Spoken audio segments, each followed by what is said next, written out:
What's up, traders? Sandro O'Connell with Pristine Capital coming at you with yet another market recap video. It is November 15th, 2021. Thank you so much for joining us for this market recap. Today we're going to talk about the price action in the indices. And I must say I'm seeing some really odd things. We're just going to go through today's price action, how odd it was. We're going to talk about some of my trades for the day. Before we do that, quick disclaimer, nothing in this video should be construed as investment advice or recommendations. Please follow your own trading plan and your own risk parameters. Last but certainly not least, do not YOLO your entire account into any one of my trades. And you can see we have a guest. Young Waff is over here. All right, let's dive into it. Okay, box scores for today. We had the S&P 500 as measured by the SPY, finished up 0.03%. We had the Nasdaq QQQ finishing down 0.02%, barely changed. IWM small caps took it on the chin today, down 0.4%. And then we had the Dow Jones dogs of the Dow, only down 0.01%. Very choppy day of action, a lot of back and forth. Markets, were very positive in the pre-market, then they ended up flipping negative intraday. A lot of back and forth. Volatility was up in 3 out of 4 of these indices. So that was another thing that was very odd. When the session started, the VIX was up about 4% and change, and it really just kept oscillating around there. Eventually the volatility did die down though, and then you can see our breadth was negative in 3 out of 4 of these indices. So something seems like it could be afoot. But we'll have to see how the rest of this week plays out. It is options expiration week. A lot of times you do get a very choppy week of price action. But from what I'm seeing here in the S&P 500, this looks like it's pretty much, chop at best, distribution at worst. So S&P 500 after hours were up 0.06%. You can see when we had our downside auction, the 10-day EMA really stepped in a nice support level. So I think, over the next couple of weeks, it's going to be super important to see, does that 10-day EMA hold? And does this 20-day simple moving average catch up to price?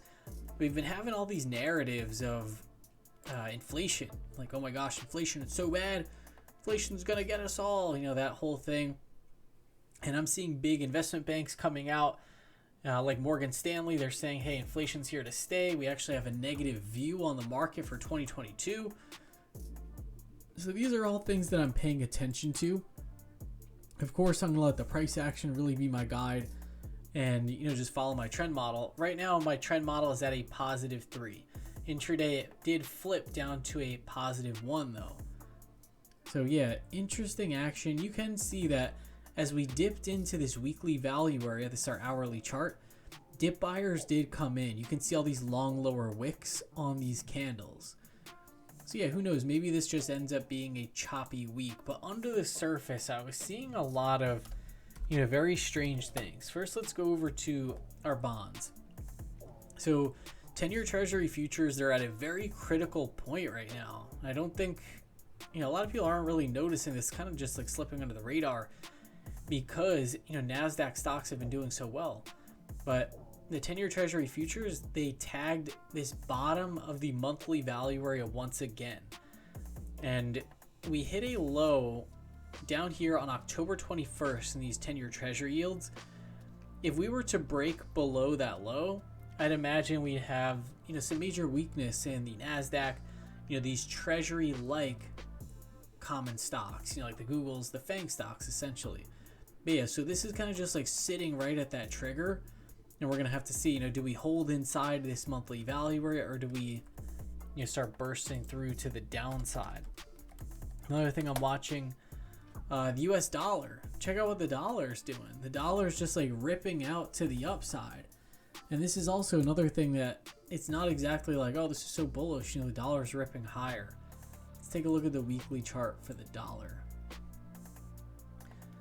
Yeah, and we're breaking out of a range that we've been in since, oh wow, this is, since July of 2020. Or July of 2020. So yeah, this is a major move higher for the dollar. Definitely worth noting for sure.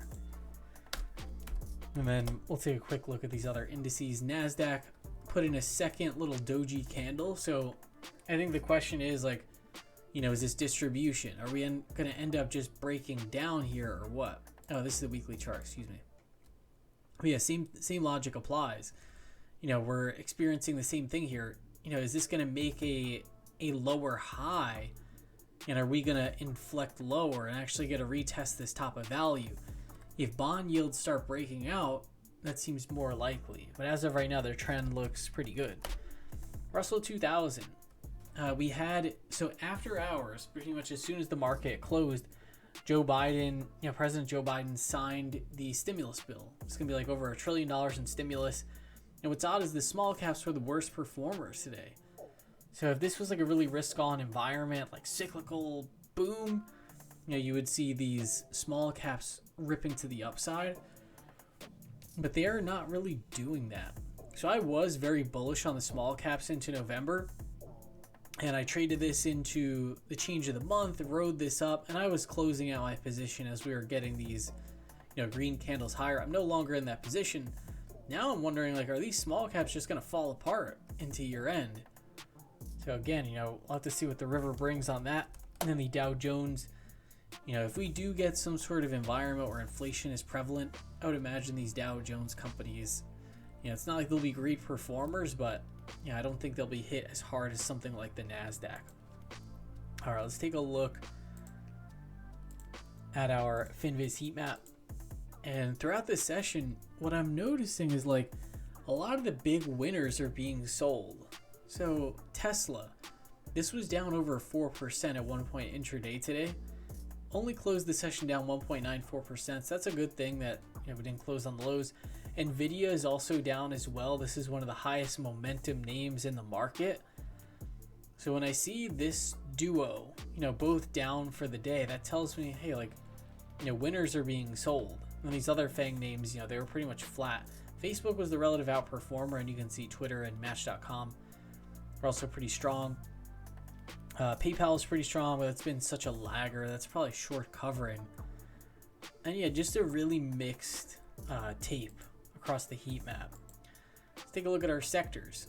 And yeah, we had some blow ups. So the cannabis bill was you know, brought forth today, and it ended up being a bit of a sell the news event. That shouldn't come as a big surprise. You know, these cannabis companies have been rallying for a couple days now, but some of these, you know, in very violent fashion. MSOS down 3.18% on 5.8 relative volume. It just seems like nobody believes in this group, and on like any sign that, hey, there could be an opportunity to sell, like everyone just does that. Some of these names like GTBIF, this is the name that I'm in currently. You know, this one just got blown to smithereens. Check it out, GTBIF, boom, just got sparked to the downside. I got a good trade location on this one, so I can stay in it, no problem. But yeah, you know, I was up about like 10% on this name, and now I think I'm down like 1% or something after today's price action. So yeah, and then Tesla, of course. Tesla is now inside of this monthly value area, so it's not even uptrending on the daily time frame anymore. And this was really like the stock that ushered in like all this speculation. So this to me is a little odd. Let's see how Nvidia is holding up. Nvidia still looks intact. Doesn't really look too bad. It only closed down 1.2%. That one's still looking very strong. And then we had, you know, weakness in crypto today. Mara was down 27%, which is pretty crazy. They were subpoenaed by, I think, like the US government or something over one of their data centers. So I mean, yeah, I guess that's like bad news. But yeah, it just goes to show how like when these names catch momentum, if there's some news headline that has the potential to reverse those flows, you know, like all of a sudden like all the buyers disappear, you can just get obliterated in a single day, like this stock Mara. So yeah, I noticed a lot of, you know, just stocks really getting taken to the woodshed. I'm noticing Bitcoin. You know, a lot of times Bitcoin will be a little bit weak during the session, and then pretty much like as soon as the market closes, then it just like buyer step in and just push it higher. Today we actually saw the opposite, where it was trading down maybe like 2.8% towards the close, and after the close we actually flushed a little bit lower. So that's like, this is not really looking like super risk on. I mean, granted, it is just a pullback to the 20-day. It's not really a big deal. But yeah, I'm just noticing, throughout the session, like we're just getting a lot of leaders that are getting just whacked. Like this Celsius. This was a leader, reported earnings, got absolutely smacked. So I'm just starting to see like the little, the environment of a couple of weeks ago was like, oh my gosh, buy anything and it's going to go up. Now it seems like, profits are being taken. Again, I can't tell, is it distribution? We'll have to see. But, best performing areas for today, we had energy up 0.83%. We had aerospace and defense up 1.39%. And a lot of these, pretty risk on areas of the market were trading down. Style factors, we had high div, low vol, which was our top performer, which again is pretty risk off. And then, pretty mixed bag. Otherwise, biggest loser for the day was momentum stocks, down 0.31%. So yeah, this configuration definitely, not really risk on, definitely, raising my alarms a little bit. Seasonality, here we are, we're in the middle of November. End of November can get pretty volatile. And you can see the seasonality, really improves. Now let's take a look. We'll pull up some of my trades for the day. We'll go through these pretty quickly. Overall, I will say that I had a pretty good trading day though. For options expiration chop, I managed to find some decent opportunities. Here I got long BKKT in the pre-market for 23.37. This name went over this in our weekend watch list. Super high short float, but this one, so I entered at 702. I didn't realize like how weak crypto was going to be today, and so I ended up stopping out of this one at 10:16. 36 minutes into the session, and stopped out for 22.34. I'd paid 23.37, but I was able to jump back in later in the day. I got in for 20.78, so it's a good thing that I stopped out. But here's that one. So BKKT found support basically at the same exact level that it found support on the last dip. So I like this setup from here given the 85% short float.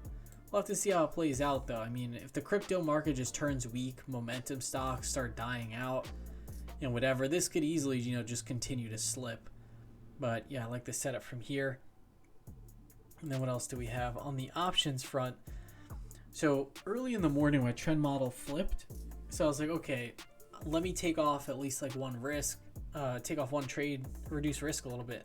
So I took off my ESTC, November 19th, 180 by 190 call spread for 385. I paid 335, about a 15% winner. And I just said open looks odd. And ESTC, this one closed down 0.11%. This one ran higher. It ran all the way up to my upper strike, after I closed out my position, but the breakout failed. So that doesn't mean, hey, the stock can't break out, but that's emblematic of a not so good risk environment when you have breakouts failing. And the relative volume was 1.7. Let's take a look at what else we got. So did that. I got long some Futu December 3rd 58 strike calls for 610. This one worked for me right away.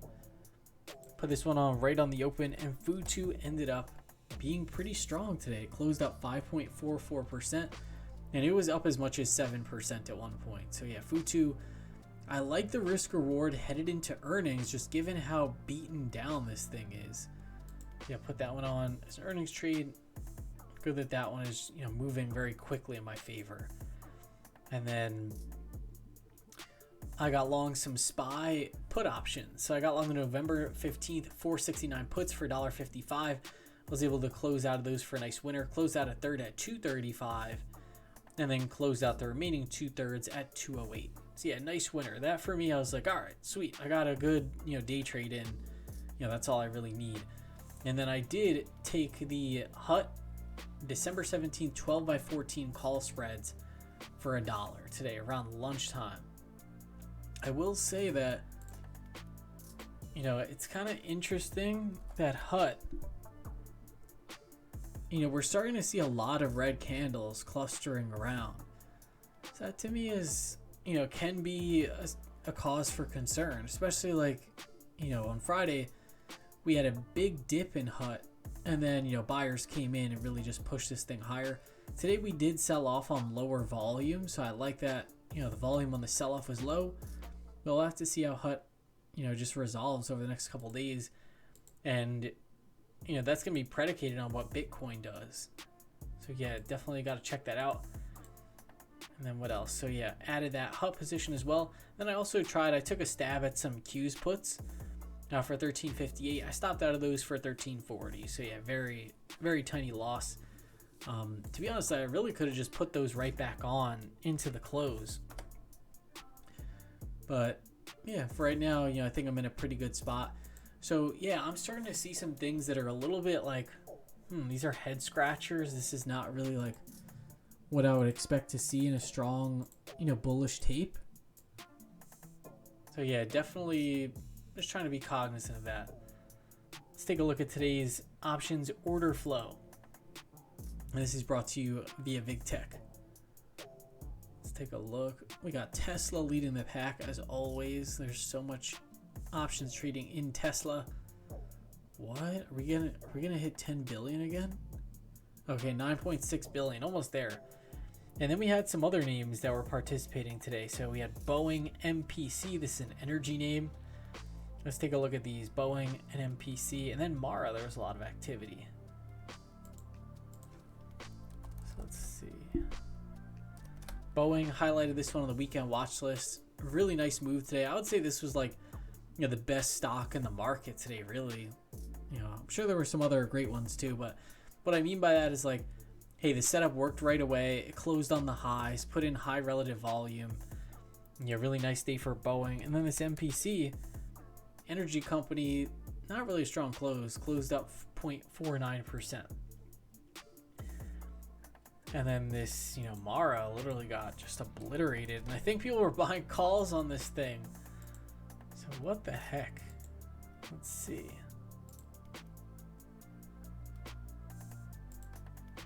AMD mixed bag now. Target, a lot of call buyers. Let's see what's going on in Target. Okay, yeah, Target's, you know, pretty much breaking out to new highs. Looks good.